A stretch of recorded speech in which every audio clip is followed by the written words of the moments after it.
अस्सलाम वालेकुम, मैं हूँ इश्तियाक गोंदल। यूट्यूबर्स और वो व्लॉगर्स जो ज़्यादा से ज़्यादा व्यूज़ के चक्कर में जो उनका दिल चाहता था बोलते रहते थे, अब उसी हवाले से उनके लिए एक बुरी खबर सामने आई है। और इस हवाले से हुकूमत पाकिस्तान ने एक JIT यानी कि जॉइंट इन्वेस्टिगेशन टीम बना दी है, जिसके अंदर पाक फ़ौज के ब्रिगेडियर या इससे एक सीनियर लेवल के जो अफसर हैं वो भी शामिल होंगे। इस JIT को क्यों बनाया गया है, इस हवाले से भी बात करेंगे। इस JIT में पाक फ़ौज के अलावा कौन कौन से इदारे हैं और इस JIT की सरबराही कौन करेगा, इस हवाले से भी बात करेंगे। लेकिन सबसे पहले जो बताया गया है वो ये कहा गया है कि हुकूमत ने अदलिया के खिलाफ सोशल मीडिया पर प्रोपेगेंडा फैलाने वालों की शिनाख्त और कानूनी कार्रवाई के लिए जो है वो JIT तश्कील दे दी है। अब ये JIT जो है वो बनाई क्यों गई? आपको मालूम है कि जब सुप्रीम कोर्ट के अंदर जो है वो केस चल रहा था, समाअत चल रही थी, और फिर बिल आखिर उस समाअत के नतीजे के अंदर सुप्रीम कोर्ट ऑफ पाकिस्तान ने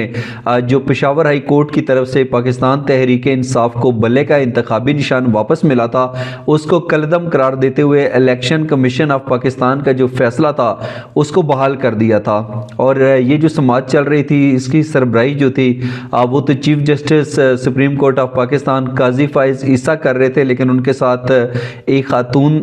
जज और एक दूसरे जज जो हैं वो भी शामिल थे। और उसके बाद जब ये फैसला आ गया और पाकिस्तान तहरीक इंसाफ से बल्ले का निशान छीन लिया गया, तो उसके बाद सोशल मीडिया के ऊपर और बहुत से यूट्यूबर्स, व्लॉगर्स और जो TV एंकर्स थे उन्होंने इस हवाले से मुख्तलिफ किस्म के बयान देना शुरू कर दिए। और बहुत सारे लोगों ने यहाँ तक कह दिया कि ये जो चीफ जस्टिस काजी फाइज ईसा ने फैसला सुनाया है ये मेरिट के खिलाफ नहीं है, मेरिट की धज्जियाँ जो है वो उड़ाई जा चुकी हैं, और लोगों का सुप्रीम कोर्ट ऑफ पाकिस्तान यानी कि पाकिस्तान का जो जुडिशरी सिस्टम है उसके ऊपर से इतबार ही उठ गया है। और चीफ जस्टिस काजी फाइज ईसा ने ये जो फैसला सुनाया है ये बुक्स, अनात और इमरान खान से ज़ाती दुश्मनी के नतीजे में जो है वो सुनाया है। और उसके बाद हम देखते हैं कि दिन गुजरने के बाद भी ये सिलसिला जो है वो जारी है, और जो पाकिस्तानी हुकूमत है उसको लगा कि नहीं, इस तरीके से तो पाकिस्तान का नुकसान होगा, और इस हवाले से जुडिशरी के मुखालिफ और जजेस को बदनाम करने के लिए जो बयान दिए जा रहे हैं इसको किसी भी कीमत पर रोकना चाहिए। इसी हवाले से ये JIT बनी है, और इस JIT की जो सरबराही है वो तो जो इस्लामाबाद के अंदर FI हेडक्वार्टर है उसमें जो एडिशनल DG FIA हैं, साइबर क्राइम विंग के, वो करेंगे। लेकिन इसके साथ साथ जो दीगर इस JIT के अंदर लोग शामिल होंगे उसकी इतलात भी सामने आई है, नोटिफिकेशन भी सामने आ चुके हैं, आप देख सकते हैं। उसके अंदर एक तो ये कहा गया कि इसके अंदर IB यानी कि इंटेलिजेंस ब्यूरो जो है उसका जो अफसर होगा वो नॉट बिलो BPS 20 जो 20वें ग्रेड से कम का नहीं होगा। फिर इसी तरीके से ISI के अफसर के हवाले से बात की जा रही है, और उसके अंदर नोटिफिकेशन का ये हिस्सा है उसके अंदर बताया गया कि जो ISI का अफसर होगा वो भी नॉट बिलो ऑफ BPS 20 यानी कि बेसिक पे स्केल एक 20वें ग्रेड का जो अफसर होता है। पाक फौज की अगर हम बात करें तो वो ब्रिगेडियर रैंक का अफसर होता है। अब अगर नॉट बिलो देन BPS 20 की जब हम बात करते हैं तो इसका मतलब यह है कि ब्रिगेडियर से कम लेवल का अफसर नहीं होगा, या ब्रिगेडियर या फिर इससे ऊपर यानी कि मेजर जनरल भी हो सकते हैं। इसके साथ साथ जो है DIG इस्लामाबाद पुलिस के वो भी इसका हिस्सा होंगे, और जो इसके साथ साथ दूसरी है कि जो पाकिस्तान के अंदर सारे मामलात को देखती है PTA, उसके हवाले से भी जो है उसके अंदर जो अफसर होंगे वो भी 20वें ग्रेड से कम नहीं होंगे, और इसके साथ कुछ और लोग भी शामिल होंगे। तो अब ज़ाहिर अगर देखा जाए तो JIT के मेंबरान जो हैं उनका अगर आप स्केल देखें, उनके ग्रेड्स देखें, और जिस तरीके से ये JIT जिस वक्त सामने आई है उसके पेश नज़र तो यही लगता है कि ये खासा जो है वो टफ टाइम देगी उन व्लॉगर्स और यूट्यूबर्स को जो गलत बयानी से काम लेते हैं या इनके नज़दीक जो है वो प्रोपेगेंडा करते हैं। तो अब इस हवाले से JIT जो है वो मिनट्स के अंदर काम कर रही है, और उसके अंदर बिल्कुल जो है वो कोई लंबा चौड़ा टाइम नहीं लगेगा, और उन लोगों की फहरिस्त बनाई जाएगी जिन्होंने सुप्रीम कोर्ट के जजेस को बदनाम करने के हवाले से जो है वो व्लॉग्स वगैरह किए या ऑडियोज़ वगैरह शेयर की, या सोशल मीडिया के प्लेटफॉर्म्स और इस तरह की जो दीगर हैं उनको इस्तेमाल किया, दीगर प्लेटफॉर्म्स जितने भी हैं। तो बहरहाल अब आने वाले दिनों के अंदर ये JIT न सिर्फ काम करेगी बल्कि आप देखेंगे कि पाकिस्तान के अंदर मुमकिन तौर के ऊपर बहुत बड़े नामवर सहाफ़ियों की जो गिरफ्तारियां भी अमल में लाई जा सकती हैं। ये तो एक ख़बर है। दो और ख़बरें भी हैं और वो बड़ी अहमियत की हामिल हैं। अब इलेक्शन कमीशन ऑफ पाकिस्तान जो है उसने तो लास्ट टाइम जो सेनेट के अंदर एक करारदाद भी पास हुई थी, उसके अंदर कह दिया था कि नहीं अभी इंतखाबात होंगे। और उसके अलावा हमने देखा कि चीफ जस्टिस काजी फाइज ईसा भी कह चुके हैं कि इंतखाबात होंगे। और फिर जो बासर इदारे हैं वो भी फैसला कर चुके हैं कि 8 फरवरी को ही इंतखाबात होंगे। इसके अंदर गोया के सेनेट के अंदर जो है वो 3 दफ़ा जो है वो कोशिश भी की गई, करारदादें भी पेश हुई, लेकिन इसके बावजूद जो है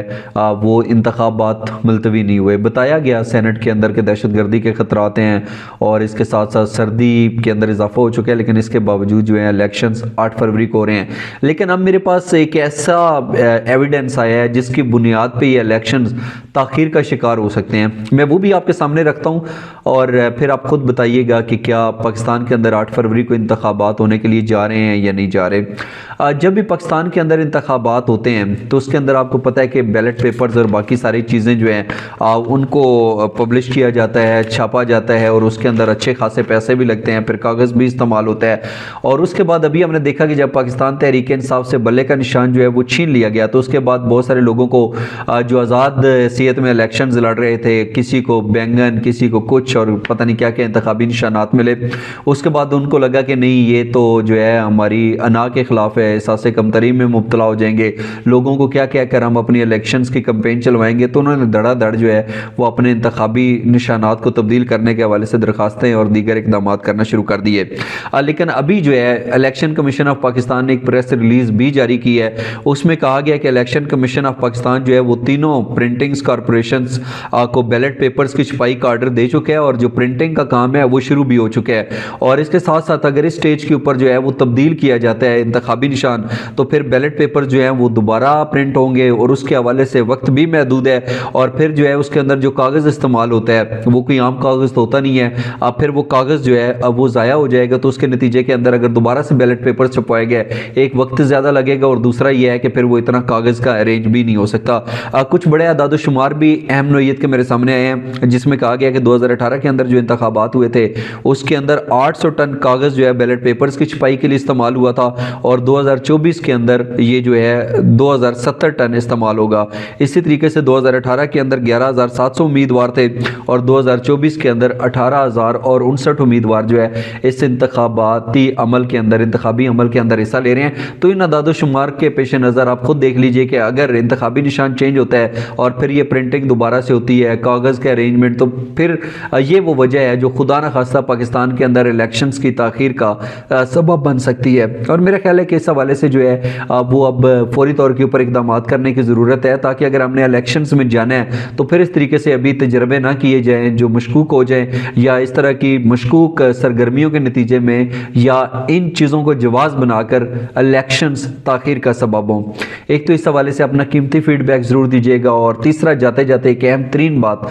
आपके साथ शेयर करना चाहता हूँ। अगर पाकिस्तान तहरीक इंसाफ नज़रियाती के जो सरबराह थे जिस तरीके से उन्होंने प्रेस कॉन्फ्रेंस की और लोगों ने माइक्स पकड़े हुए थे और वो कह रहे थे कि आपके चलने का अंदाज बता रहे हैं, ये देखें आपको यहाँ पे खून निकल रहा है, आप बताएं कि आपने ज़बरदस्ती प्रेस कॉन्फ्रेंस करवाई है। अगर ये प्रेस कॉन्फ्रेंस ज़बरदस्ती हुई या हम एक लम्हे के लिए फ़र्ज़ कर लेते हैं अगर ज़बरदस्ती हुई है तो इसका मतलब है कि जो बासर इदारे हैं उन्होंने पाकिस्तान तहरीक इंसाफ को एक बहुत बड़ा फ़ायदा पहुँचा दिया और बहुत बड़े नुकसान से बचा लिया है। अब आप कहेंगे कि ये कैसे मुमकिन है, ये कैसे हो सकता है। हम तो कहते थे पाकिस्तान तहरीक इंसाफ का बी प्लान बढ़ गया, फारिग हो गया उनका बी प्लान और आप कह रहे हैं कि नहीं ये अच्छा हुआ है। ये अच्छा इस तरह से हुआ है कि आप फ़र्ज़ कीजिए कि अगर पाकिस्तान तहरीक इंसाफ नज़रियाती जो है वो इसी तरीके से उसके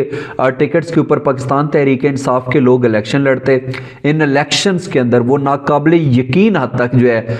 वो वोट भी ले लेते, उनको इमरान खान का वोट मिल जाता, चलें जिसका दावा किया जाता है, कहा जाता है कि बेताशा किस्म का और बहुत बड़ा वोट बैंक है, वो मिल जाता और इतना मिल जाता कि वो बहुत ही ज़्यादा जो है वो सीटें विन कर लेते। और उसके बाद जो पाकिस्तान तहरीक इंसाफ नज़रियाती के सरबराह थे वो तो डेफिनेटली उनके टिकट के ऊपर ही लोग मुंतखब हुए। वो कहते हैं कि अब आप जीत गए ना, अब तो मेरी जमात का हिस्सा है ना, अब आप ऐसा करेंगे सिंध के अंदर जो आप पाकिस्तान पीपल्स पार्टी को वोट देंगे उनकी हुकूमत बनानी है, KPK के अंदर आप मौलाना फजल और रहमान को वोट देंगे उनकी हुकूमत बनानी है। इसी तरीके से जो है वो बाकी जो सूबे हैं उसके अंदर भी फिर बात की जाती है। वो कहते हैं मिसाल के तौर के ऊपर कि आपने बलूचिस्तान के अंदर जो है वो बाप की हुकूमत बनानी है और इस तरीके से अगर किया जाता तो फिर तो डेफिनेटली ये जो है मसाइल बहुत ज़्यादा बढ़ जाते हैं। तो फिर तो ये पूरी की पूरी जमात हाईजैक हो जाती है और कानूनी तौर के ऊपर आप क्या कर लेते। तो डेफिनेटली ये नहीं हुआ। मेरा ख्याल है कि इसके ऊपर पाकिस्तान तहरीक इंसाफ के वकला, उनके हामी हमायती और जो उनकी आला लीडरशिप है उनको बासर इदारों का शुक्रगुजार होना चाहिए जिन्होंने जल्दबाजी के अंदर ही सही लेकिन उनको एक बहुत बड़े नुकसान से बचा लिया है। इस हवाले से भी आप क्या कहते हैं, अपना कीमती फीडबैक जरूर दीजिएगा। आज का व्लॉग देखने का बहुत शुक्रिया, अपना बहुत सा ख्याल रखिए। अल्लाह हाफिज़।